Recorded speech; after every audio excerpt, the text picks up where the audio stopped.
دا د کونړ او نورستان لویه لاره ده چې د کالونو راهیسې خلک د اساسي جوړېدو غوښتنه کوي خو څوک یې غږ نه اوري.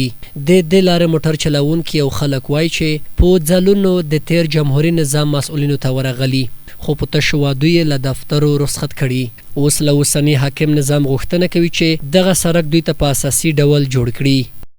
د نورستان عمده مشکلات چې دي نو دا تقریبا د سړک ډېر انتهایی مشکلات دي او دغه د باران او د سیلاب د وجه نه مکمل خراب شوی دی. د خلکو تګ راتګ ډېر انتهایی مشکل دی خصوصا چې بیا مریضان زنانه بیا په اوږو باندې انتقال د هغوی دپاره ډېر انتهایی مشکل او سړک چې د خلکو دپاره او ډېر سهولتونه او هر څه ستونزې پکې لرې کېږي او سړک ډېر ضروري د ټول جامعې دپاره. په ورته مهال یو شمېر قومي مشران وایي چې دا سړک دومره خراب دی چې ډېری وخت ان ناروغان په لاره کې ساه ورکوي. دوی وایي چې په تیر کې د ناامنیو له امله کار ورته نه دی شوی خو اوس چې امن دی باید شته نظام ورته د جوړېدو لپاره لاس په کار شي. مونږ مکتب تعمیر نه لرو، لیسې تعمیر نه لرو او مونږ چې دی نو دلته نور داسې عام المنفعه د شفخانې ضرورت لرو، باید شفخانه جوړ شي.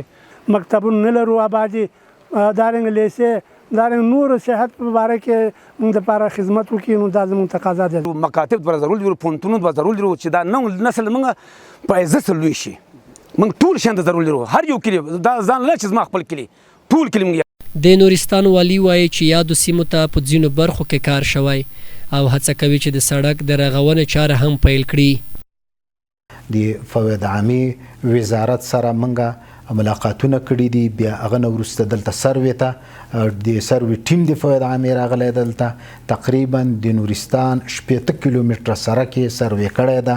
مالیې وزارت کې مجلس وکړ نو مطلب دا ده چې الحمدلله هغه د بودیجې منظوري هم شوې ده. نورستان د خلکو ستونزې مشکلات دا ټول مرسره شریک کړل.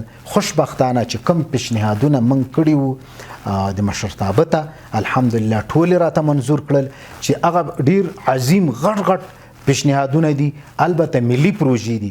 د یادولو ده چې تیر جمهوري نظام نورستان ولایت د ملي پارک په نوم نومولی و خو خلک وایي چې یاد ولایت ته هیڅ کار نه دی شوی او خلک د ګڼو ستونزو سره مخ دي.